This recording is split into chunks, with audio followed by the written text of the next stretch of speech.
Bismillahirrahmanirrahim. Assalamualaikum warahmatullahi wabarakatuh. Alhamdulillahilladzi arsala rasulahu bil huda wa dinil haq liyudhhirahu 'ala dini kullihi wa kafa billahi syahida. Asyhadu an la ilaha illallah wa asyhadu anna Muhammadar Rasulullah.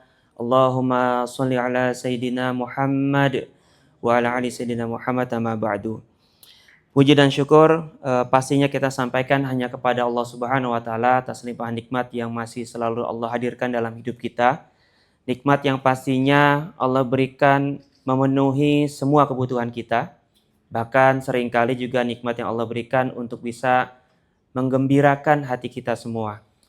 Maka jamaah dirahmati Allah Subhanahu wa taala, rasanya tak cukup kalau kita bersyukur hanya mengucap hamdalah saja. Untuk itu mari rasa syukur kita ungkapkan dengan kita gunakan kembali nikmat yang Allah berikan di jalan Allah Subhanahu wa taala untuk kita meningkatkan iman kita, takwa kita hanya kepada Allah Subhanahu wa taala. Salawat dan salam pada Rasulullah Muhammad SAW, pada keluarga beliau, para sahabatnya dan juga umatnya, semoga kita termasuk di dalamnya. Untuk itu mari kita memperbanyak membaca salawat serta menghidupkan sunnah-sunnah beliau sehingga kelak di yaumil akhir kita mendapatkan syafaat dari baginda Nabi Muhammad SAW. Baik Bapak Ibu, jamaah yang dirahmati Allah Subhanahu wa taala, bagaimana Bapak Ibu kabarnya siang hari ini? Baik? Baik, alhamdulillah. Coba saya tanya lebih detail lagi nih. Fisiknya sehat Bapak Ibu? Sehat, alhamdulillah. Ini karena kita mau ngaji, pikiran sama jiwanya sehat? Karena mental health lagi jadi isu nih gitu kan. Kalau rekening sama dompetnya sehat? Alhamdulillah, Masya Allah. Ini tanggal berapa sekarang ya? 27 ya? Udah gajian dong? Ya. Alhamdulillah. Jadi keberkahan kita di majelis ilmu itu banyak sekali. Itu yang paling penting adalah kita diberkahi. Semoga saya doakan yang hadir di sini Allah berkahi rizkinya. Allah jadikan keluarganya keluarga yang sakinah mawaddah warahmah. Allah jadikan anak-anaknya anak yang soleh dan soleha. Dan juga Allah segera lunasi hutang-hutangnya, gitu ya. Pas giliran hutang pasti paling kencang. Mau saya kasih tahu nggak doa biar hutang kita cepat lunas? Mau? Baik, kalau gitu ikutin semua setiap perkataan doa saya. Bismillahirrahmanirrahim. Allahumma barik lana fima razaqtana wa qina azabannar. Amin. Familiar doanya Bapak Ibu ya? Itu kan doanya kalau diartikan Allah, semoga Allah, kita minta pada Allah rezeki kita diberkahi gitu kan segala macam. Dan semoga dengan rezeki yang berkah Allah akan hindarkan kita dari hutang piutang. Baik Bapak Ibu, siang hari ini kita akan belajar yang gak jauh-jauh dari diri kita, yaitu tentang diri kita sendiri. Karena ada yang masih ingat kita ini sudah berlalu dari Ramadan berapa bulan?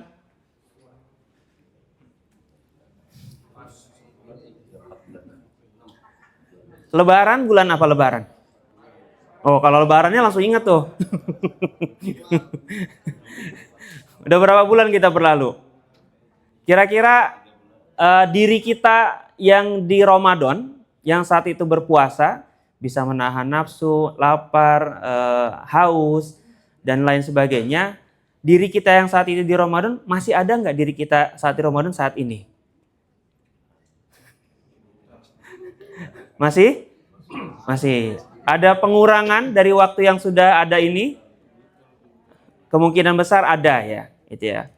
Nah maka itu, Bapak Ibu sekalian, kita perlu pelajari bagaimana kita mastering gitu ya, menguasai diri kita sendiri, yang kadang kita baru bisa menguasai diri kita itu hanya di bulan Ramadan saja. Bukan cuman karena puasanya, tapi karena environment-nya saat itu semuanya puasa itu, sebagian besar puasa. Sehingga mau ibadah itu mudah sekali. Mau maksiat itu kayaknya temboknya besar gitu ya buat kita lakukan.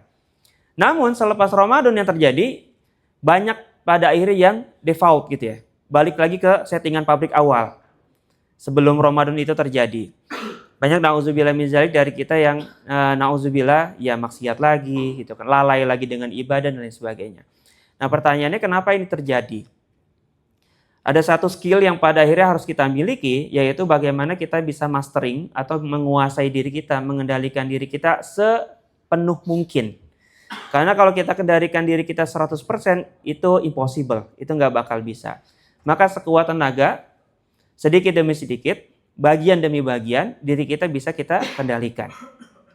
Yang paling sederhana adalah bagaimana kita mengendalikan indrawi kita saja. Tangan, mata, anggota tubuh kita ini. Kita mungkin di dalam Ramadan mengendalikan mata kita, khususnya untuk kaum laki-laki itu Masya Allah gitu ya. Ketika lagi puasa Ramadan ngelihat aurat gitu ya, itu langsung astagfirullahaladzim, langsung gudul basor gitu ya.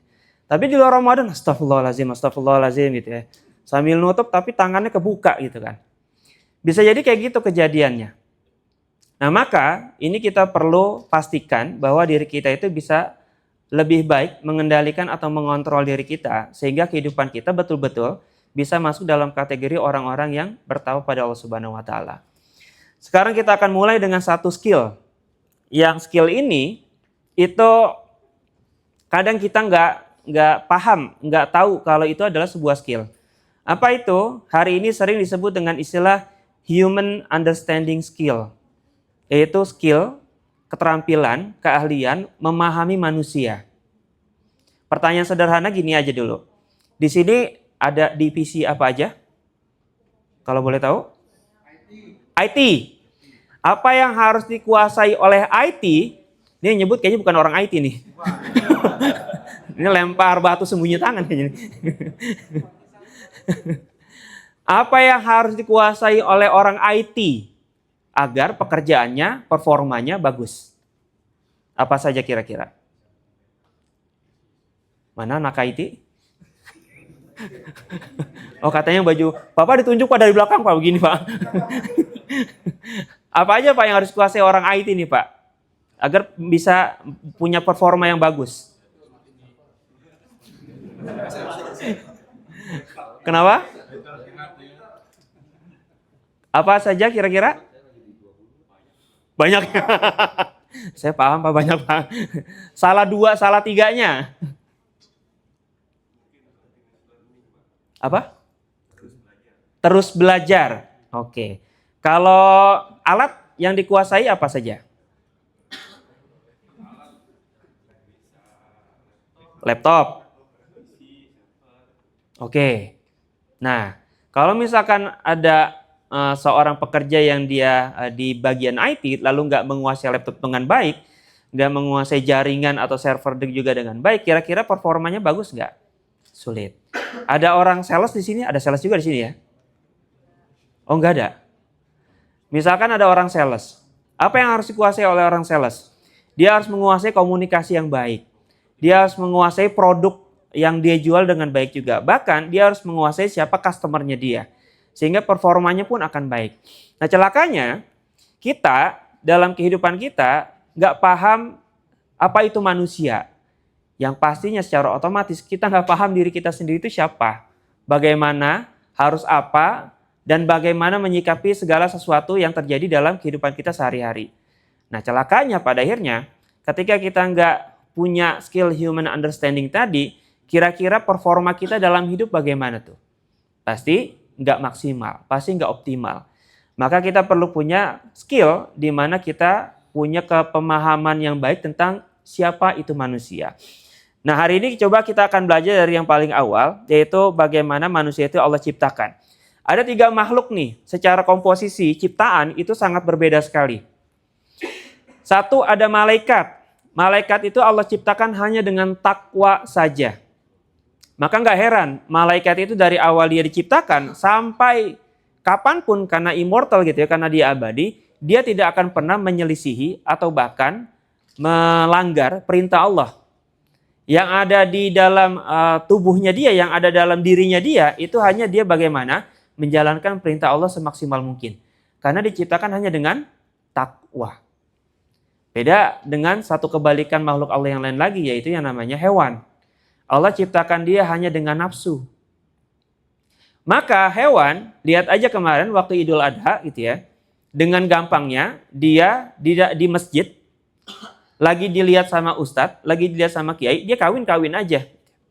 Karena memang nggak punya takwa, yang dia miliki hanya nafsu saja. Nggak punya aturan, nggak punya norma, dan lain sebagainya. Lalu, ini kadang kalau di dunia background saya, di konsultan SDM itu, mirip kayak games atau simulasi outbound gitu. Ada tantangannya gitu. Manusia itu dibuat dengan keduanya. Allah menciptakan manusia dengan takwa, tapi juga dengan nafsu. Challenge-nya di situ. Tantangannya di situ. Maka pertanyaan besarnya adalah, sepanjang kita menjalankan hidup kita nih, dari mulai kita balik lah ya, kita hitung, sampai kita meninggal dunia, mana yang lebih dominan antara takwa kita dengan nafsu kita. Bahkan di surat Asy-Syams, ayat 7 sampai dengan 9, ini surat yang sering mungkin kita dengar ketika kita salat berjamaah, dan sering juga khatib atau imam salat Jumat membacakan ini.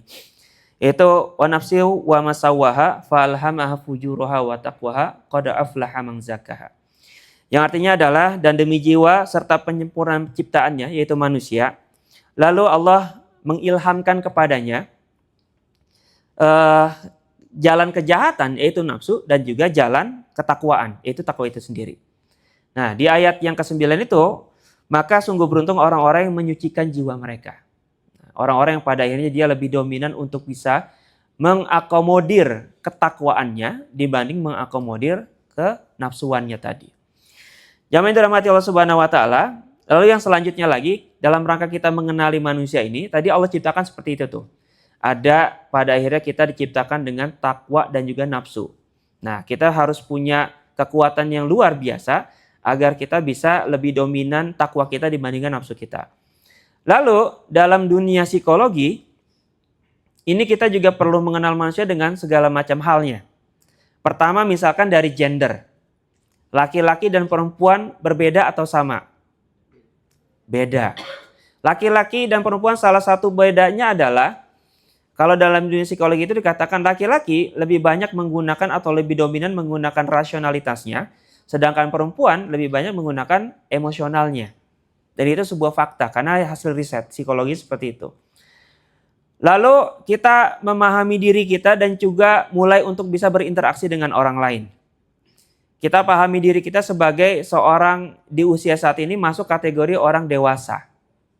Kadang saya sering bertanya ini ketika saya ngisi anak-anak SMP atau anak SD tuh. Di sini ada nggak, kalau misalkan saya ngisi anak SMA, saya tanya, di sini ada nggak yang anak SD? Jawabannya pasti nggak ada. Oh, di sini usia berapa semua? Usia anak SMA. Oke. Kalau begitu, selama kita belajar, tolong berperilaku sebagaimana Anda anak SMA. Yang sudah dewasa, yang sudah remaja menjelang dewasa. Nah, kenapa? Karena kalau nggak di disclaimer kayak gitu, kalau nggak diikat seperti itu, perilaku kanak-kanak mereka kadang muncul. Yang seru adalah, kadang di kantor juga masih ada tuh pegawai yang dia sudah dewasa, bahkan mau mencapai lansia, tapi perilakunya seperti kanak-kanak. Ini ada yang senyum-senyum, kenapa nih? Seperti kanak-kanak gitu kan, secara komunikasi maupun secara perilaku keseluruhannya. Nah, kita kan harus sadar, oh saya ini umur udah 40. Maka berperilaku saya harus seperti usia umur 40. Nggak ambekan. Kalau misalkan ada kesalahan dari orang lain, kita coba memahami kenapa melakukan kesalahan itu. Pun kalau ternyata dia sudah minta maaf, kita berlapang dada untuk memaafkan dan lain sebagainya.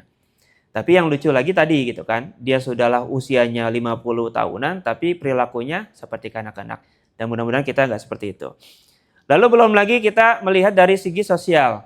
Bagaimana kita setiap generasi itu punya perbedaan karakter yang sangat kuat.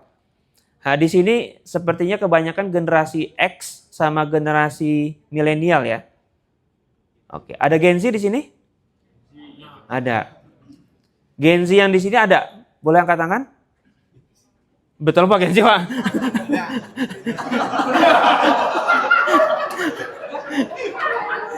Ini perlu kita cek KTP-nya ini.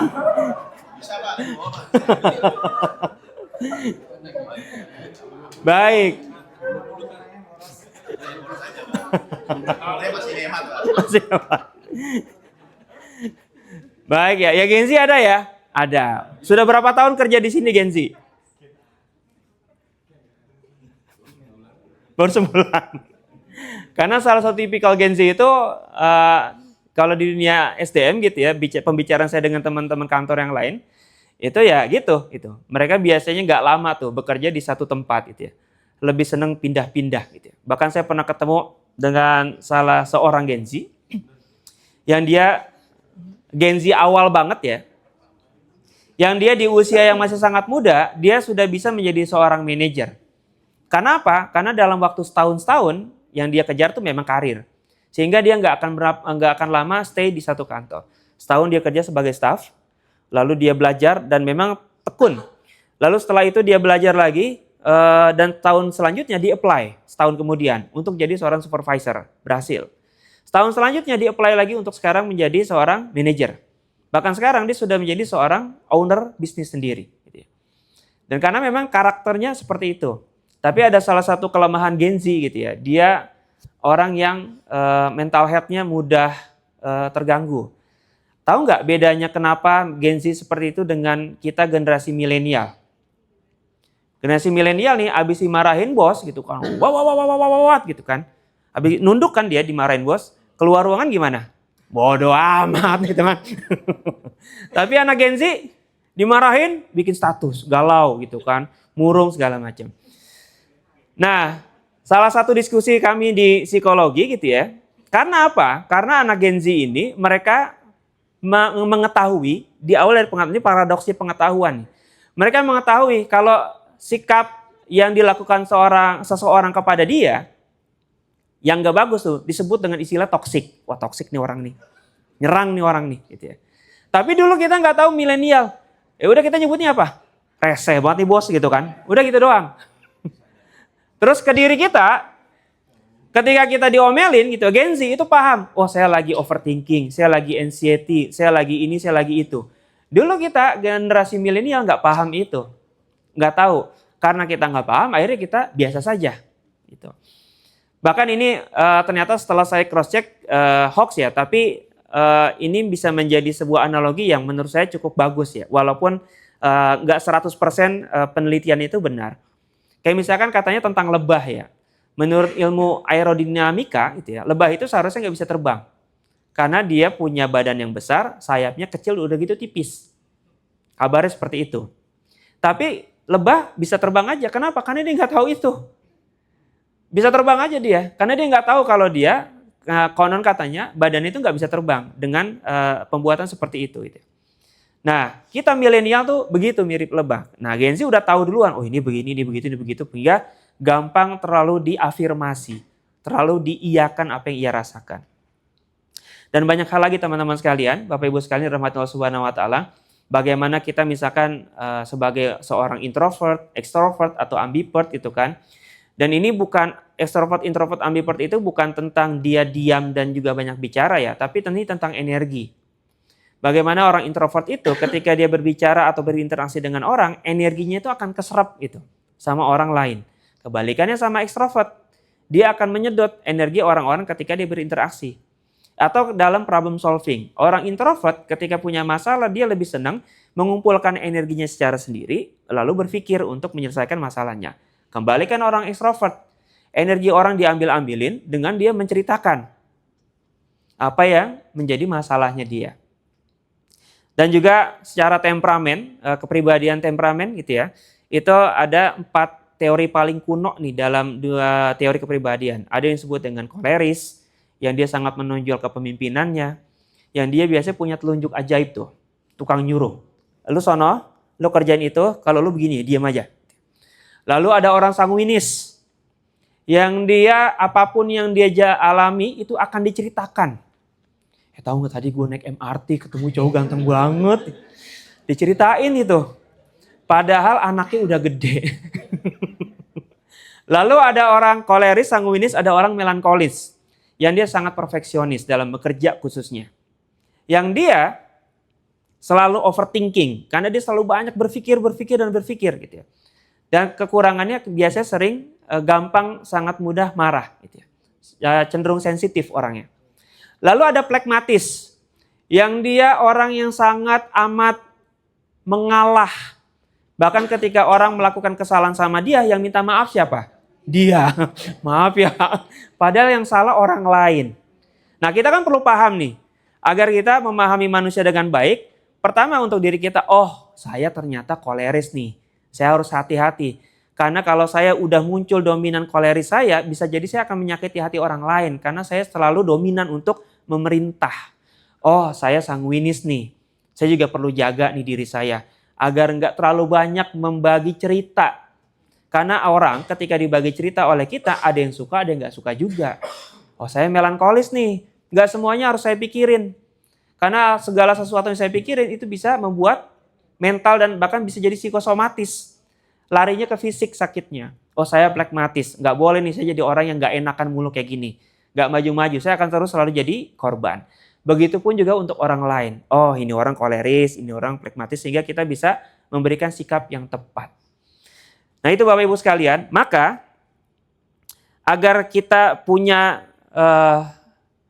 pengendalian diri yang baik, penguasaan atau mastering self yang baik terhadap diri kita, maka yang perlu kita lakukan adalah terutama tentang dua hal tadi tuh, yaitu kita takwa dan nafsu. Apa yang kita lakukan? Pastikan, dulu pertama kali saya hijrah, saya ingat betul, sekitar tahun 2000, saya membaca buku yang pertama kali saya beli adalah buku 10 orang sahabat yang dijamin masuk surga oleh Allah Subhanahu wa taala. Mereka masih hidup di lingkaran Rasulullah. Tapi mereka sudah dijamin masuk surga. Kenapa? Ada satu benang merah. Mereka punya amal unggulan yang mereka lakukan rutin setiap hari. Ada Bilal bin Rabah yang dia Rasulullah kabarkan sudah masuk surga karena Bilal bin Rabah itu punya amal unggulan yang bisa kita bilang sederhana untuk kita saat ini. Kenapa? Karena Bilal bin Rabah itu bisa menjaga dirinya dalam selalu keadaan suci, berwudu. Jangan bayangin wudunya Bilal bin Rabah seperti kita. Coba saya cerita ini. Bilal bin Rabah suatu hari jalan, lalu wudunya batal. Dan dia ke satu tempat, lalu dia berwudu. Dia berwudu dengan mulai mencuci kedua tangan, berkumur-kumur, membasuh muka. Adakah di bayangan Bapak Ibu, ketika saya menceritakan tadi, Bilal bin Rabah buka keran? Kalau Anda bayangkan seperti itu, nggak seperti itu. Sulit dulu, wudunya sulit. Itu. Harus nyari air dulu dengan menampung air, lalu air yang digunakan juga sangat sedikit. Kita wudu sekarang mudah sekali. Pertanyaannya, masa iya kita nggak bisa menjaga wudu kita? Saya bahkan punya tetangga nih Bapak Ibu sekalian. Yang ketika dia meninggal dunia, kita manggilnya Pak D. Gitu ya. Walaupun beda RT dengan saya. Si Pak D ini ketika meninggal, kita bisa pastikan itu husnul khotimah. Kenapa? Karena wajahnya tersenyum. Yang kedua, aroma jenazahnya wangi luar biasa. Dan ini no debat. Setiap orang yang takziah itu mengeluarkan statement yang sama. Testimoni yang sama. Masya Allah si Pak D jenazahnya harum banget. Lalu kita tanya istrinya, Bude, kenapa Pak D bisa husnul khotimah seperti ini? Dan Budenya dengan tawadhu menjawab, saya juga bingung. Sepertinya Pak D biasa-biasa aja. Coba deh Bude, kita mau belajar nih dari Pak D. Apa nih yang dilakukan oleh Pak D sampai beliau seperti ini. Lalu Budenya diam sejenak berpikir, oh mungkin ini. Dari awal saya ketemu dengan Pak D, sampai akhirnya dia meninggal hari ini, ada satu aktivitas yang selalu dia lakukan. Gak pernah berhenti. Apa itu Bude? Dia selalu memulai segala sesuatunya dengan membaca Bismillahirrahmanirrahim. Gampang apa susah? Gampang. Apapun aktivitas yang mau dilakukan, dia mulai dengan basmalah. Rutin istiqomah dilakukan. Makanya gak heran, dalam hadis riwayat Muslim, Rasulullah menyampaikan bahwa amalan yang paling dicintai Allah itu amalan yang dilakukan secara continue, istimroriyah, istiqomah, walaupun kuantitasnya sedikit. Maka Bapak Ibu sekalian, agar hidup kita lebih dominan takwanya, mulai hari ini, coba tentukan amalan apa yang jadi amalan unggulan kita. Apapun itu bentuknya. Yang penting kita lakukan selama setiap hari rutin. Entah itu sedekah, entah itu sholat tahajud, entah itu baca Quran, entah itu zikir. Gitu ya. Ada seorang teman saya yang dia memastikan setiap habis sholat dia berzikir 100 kali. Gitu ya. Sehingga sehari dia bisa berzikir sebanyak 500 kali di sholat 5 waktunya. Belum lagi di sholat-sholat sunnahnya. Seringnya dia bisa berzikir sehari itu bisa 1000 kali. Rasulullah mengajarkan 70 sampai dengan 100. Dan dia lakukan itu sebanyak 10 kali lipatnya. Baik, Bapak Ibu sekalian, itu yang pertama, bagaimana kita mengenali manusia, lalu kita punya amal unggulan agar kita terselamatkan kehidupan kita dunia dan akhirat. Yang kedua, kita mau belajar tentang yang namanya emotional intelligence atau kecerdasan emosi. Gampangnya gini, apa itu kecerdasan emosi? Adalah bagaimana kita memanage diri kita tentang dua hal. Tentang rasionalitas dan tentang emosional. Kalau tadi kita belajar tentang takwa dan juga nafsu, sebenarnya dalam dunia psikologi disebutnya dengan rasional sama emosional. Ya kurang lebih turunannya lah sebenarnya. Lalu apa yang harus kita lakukan? Saya analogikan seperti ini. Pernah lihat pertarungan tinju atau kalau cowok nih, bapak-bapak nih UFC atau MMA ya. Pertandingan antara Khabib Nurmagomedov dengan El Rumi misalkan. Yang menang siapa tuh? Yang menang yang Rumi ya. Misalkan si Khabib dengan lawannya yang paling spesial itu si McGregor gitu ya. Mereka tanding nih. Mereka udah on position, wasit sudah bilang fight gitu kan. Lalu mereka mencari celah untuk bisa memukul. Nah, ada kesempatan si Khabib mukul McGregor. Jebret, si McGregor kena pukulan. Lalu McGregor bilang gini, wah lu santai aja dong mukulnya. Masih ronde 1 nih. Gak usah serius-serius amat kita tanding. Cuman bisnis nih bro. Gitu kan. Si McGregornya marah-marah. Kira-kira kalau ada petarung kayak gitu, itu kita sebut petarung apa tuh? Petarung aneh ya kan. Udah tahu dia tinju. Pasti resikonya kena pukul. Dan ketika kena pukul, dia malah menyalahkan pihak luar. Orang lain. Gak rasional. Yang dipakai emosionalnya. Apalagi kadang seru nih kalau saya bawa ke bapak-bapak nih. Mungkin tadi kadang keanehan petarung itu kadang juga ada diri kita. Udah tahu kerja di Itaca, tapi nggak siap terima resikonya gitu kan. Mengeluhkan segala sesuatu ini datu, ini itu gitu ya. Nah ini pada akhirnya berdampak negatif buat hidup kita. Maka kita harus benar-benar memastikan bahwa bahkan ada buku, dan buku ini cukup tua ya. Buku tahun 1965. Judulnya adalah The Rational Manager. Buku itu. Nah itu buku itu menceritakan tentang apa? Tentang tadi nih, bagaimana seorang manajer, seorang pemimpin itu sebisa mungkin dia menggunakan rasionalitasnya dibandingkan sisi emosionalnya. Maka Bapak Ibu yang sekalian dirahmati Allah Subhanahu wa taala, apa yang terjadi kalau orang itu dia sering menggunakan emosionalnya? Ada 4 karakter penghancur dalam diri kita. Yang disebut dengan BEJP. Apa itu BEJP? B itu adalah blaming. Dia akan menyalahkan orang, menyalahkan situasi, menyalahkan pihak luar ketika terjadi suatu masalah. Pertanyaan sederhana gini, masih adakah di antara kita yang kalau terlambat datang ke kantor atau pulang ke rumah, kita menyalahkan macet? Masih ada? Masih ada. Oke, baik. Sekarang coba nih. Kita lagi macet-macetan nih. Di depan kita lampu merah. Kita mobil urutan ke-10. Ketika kita lagi macet kayak gitu tuh, kira-kira yang keluar dari mulut kita apa biasanya? Astagfirullah, Masya Allah. Gen Z yang ini soleh banget ya. Kita lagi buru-buru nih. Yang keluar dari lisan kita biasanya apa?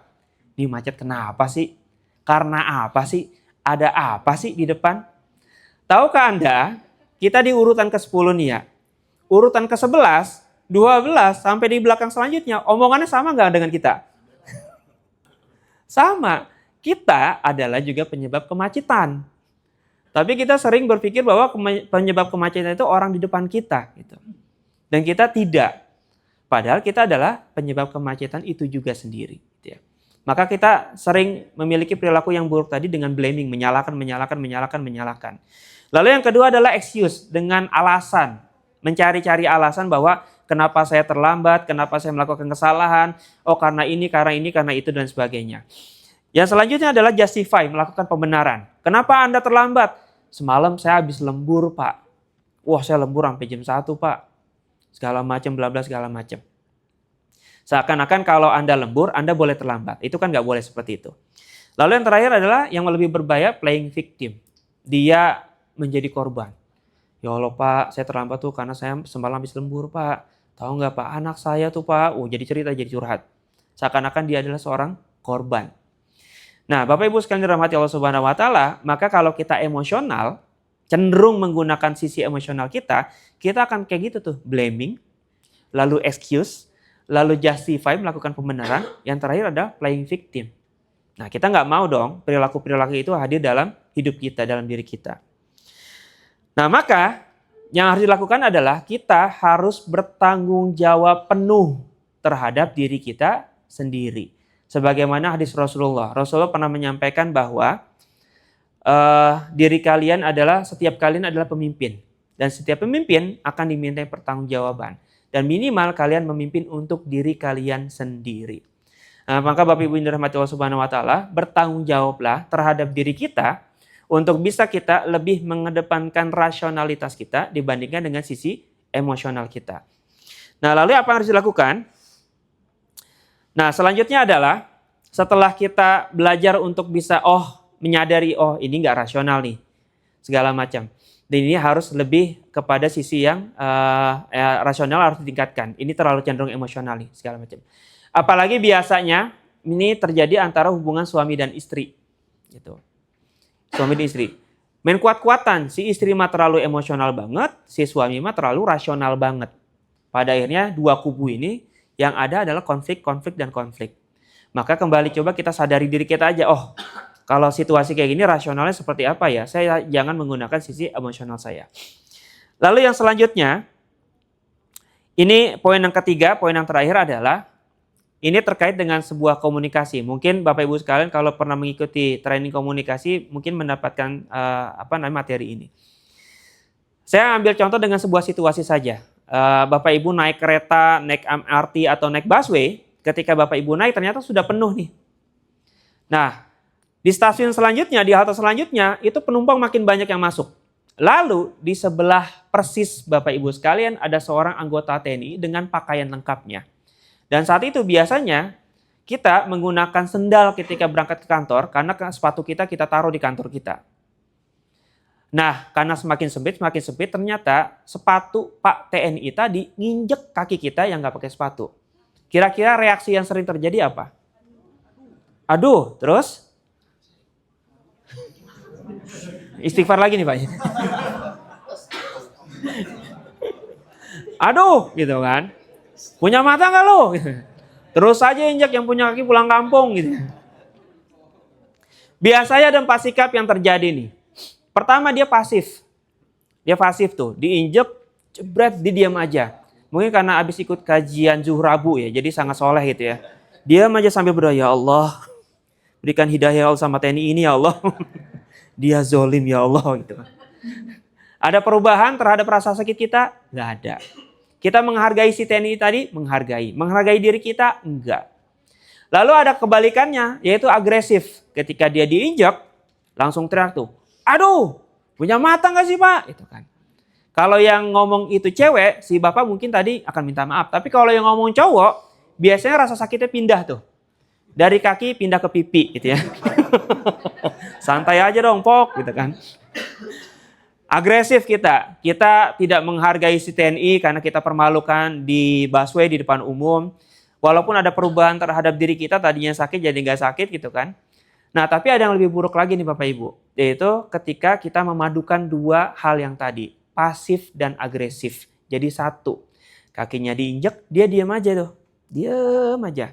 Sebelah kiri itu ada anak kecil berisik banget nggak bisa diam. Diomelin sama dia. Diam, berisik banget dari tadi gak bisa diam lu. Kaki gue sakit nih diinjek gitu kan. Marahnya mah sama TNI, kesalnya mah sama TNI, marah-marahnya ke anak kecil. Dalam dunia hidup kita gini nih, kesalnya mah sama atasan di kantor, marah-marah sama orang di rumah. Ributnya mah orang rumah, marah-marahnya sama orang kantor. Pasif agresif. Nah, tinggal kita yang mana nih? Mengidentifikasi, mendiagnosa diri kita. Ada nggak Pak Ustadz yang bagus? Ada, namanya asertif. Ketika dia diinjek tadi, sampaikan saja apa yang terjadi kronologinya. Pak maaf Pak, kaki Bapak ada di atas kaki saya. Gitu. Betul kan? Aman dong. Kita nggak menjadikan diri kita korban dan nggak menjadikan diri dia pelaku gitu kan. Harga diri keduanya dijaga gitu. Oh ya maaf. Nah maka secara komunikasi kita perlu paham bahwa kita tuh lebih cenderung cara berkomunikasi kita yang mana. Agar diri kita bisa menjadi orang yang baik. Karena gini Bapak Ibu sekalian. Ada standar akhlak yang Rasulullah sampaikan. Ini standarnya sebenarnya sulit buat kita. Standar akhlaknya begini nih. Orang-orang yang berakhlak atau orang-orang yang beriman kata Rasulullah adalah orang-orang yang orang-orang di sekitarnya dia itu aman dari tangannya sama lisannya. Standar akhlak tuh begitu. Nah coba sekarang tanya deh di rumah bapak, anak dan istri kita. Mereka merasa safe gitu, merasa secure nggak dengan diri kita kalau hadir? Jangan sampai saya pernah mendapatkan konseling seorang remaja. Ada seorang remaja yang konseling sama saya, udah kuliah. Itu kejadian karena dia dulu waktu dididik sama ayahnya itu sangat keras. Sehingga kalau dia susah dibilangin dikunci dalam kamar mandi. Nah satu waktu ketika dia SMA, waktu SMP dia tinggal di rumah omnya selama 3 tahun. Terus SMA pindah ke rumahnya lagi. Ketika di SMA, itu kalau dia dengar suara mobil bapaknya, itu dia langsung deg-degan luar biasa. Dan dia akan keliling rumah mencari segala sesuatu yang gak baik atau gak benar. Saking begitunya perilakunya. Lalu pada akhirnya saya ngobrol sama bapaknya dan sebagainya macamnya gitu kan. Akhirnya perilakunya bisa berubah. Karena nggak secure dia. Sangat insecure dengan kehadiran bapaknya. Nah pertanyaannya tadi nih kita nih. Apakah orang-orang sekitar kita itu secure atau insecure dengan kehadiran kita? Nah karena kalau misalkan insecure berarti kita sudah menyelisihi hadis Rasulullah tadi. Maka Rasulullah menyampaikan kalau orang beriman dan orang berakhlak itu, orang-orang di sekeliling kita itu aman, secure dari lisan kita dan dari tangan kita. Maka Bapak Ibu yang dirahmati Allah Subhanahu wa taala, terakhir sebagai penutup, lalu bagaimana agar kita punya self control ya, pengendalian diri yang baik adalah ada satu skill lagi yang jarang kita tahu, yaitu skill menunggu namanya. Menunggu itu kita anggap sebagai sebuah hal yang membosankan, gak enak, gak nyaman, padahal itu skill menunggu. Kenapa ini disebut skill? Karena kalau para nabi gak punya skill menunggu, amsyong kita gak dapat kebenaran hari ini. Dulu Nabi Muhammad misalkan disuruh menunggu sama Allah untuk bagaimana menyelesaikan masalah tentang hadisul ifki. Ketika istrinya Aisyah itu difitnah berselingkuh dengan Safwan. Menunggunya berapa lama? Sebulan lebih. Rasulullah mendiamkan Aisyah. Kalau Rasulullah nggak betah, nggak punya skill menunggu, habis itu. Dan kita hari ini orang Indonesia khususnya, skill menunggu kita tuh sangat rendah bisa dibilang, sebagian besar. Buktinya apa? Buktinya pinjol sama judol itu merajalela. Kenapa? Pinjol itu kan dia nggak punya skill menunggu yang baik. Pengen barang sesuatu, nggak mau menunggu, akhirnya beli. Dengan cara minjem uang atau utang. Judol juga begitu, dia nggak punya skill menunggu untuk kaya raya dengan cepat. Akhirnya dia ngambil shortcut gitu ya. Yang lebih parah lagi di jalanan. Di sini ada yang menggunakan kendaraan ketika kita berangkat ke kantor atau kemanapun, di lampu merah, lampu baru hijau nih. Lampu baru hijau, yang belakang udah klakson. Betul nggak? Ini kan lampu merah, bukan cerdas cermat gitu ya. Baru hijau udah tet gitu kan. Nah, jadi Bapak Ibu sekalian, skill menunggu itu penting buat kita lakukan dalam hidup kita. Yang terakhir adalah regulasi emosi. Apa yang harus dilakukan untuk regulasi emosi? Yang pertama kita punya mindset yang positif. Bahwa kita menerima secara sadar bahwa apapun emosi yang kita hadapi, kita sedang rasakan. Oh, saya lagi marah nih. Oke, maka saya selalu menyarankan punya teknik pause gitu ya. Diam sejenak menghadapi situasi-situasi yang menekan atau nggak enak. Diam dulu aja, rasain dulu. Oh, saya lagi kesal nih. Oh, saya lagi kecewa nih. Oh, saya lagi marah nih. Oh, saya lagi senang nih. Baru setelah itu kita berpikir rasional. Oh, kalau lagi marah kayak gini apa yang harus saya lakukan? Jangan sampai kita pada akhirnya mengumbar kemarahan kita, temperamental jadinya ketika kita dalam situasi yang menekan. Lalu yang selanjutnya adalah yang paling ini sudah dicontohkan oleh Rasul, lakukan intervensi fisik. Ketika kita sedang marah khususnya. Kata Rasul kan kalau engkau sedang marah, maka dari kamu posisi diri, duduklah. Kalau duduk nggak reda juga, silakan cari tempat menjauhi lalu berbaringlah. Berbaring nggak kena juga, silakan berwudu. Berwudu nggak kena juga, silakan sholat 2 rakaat.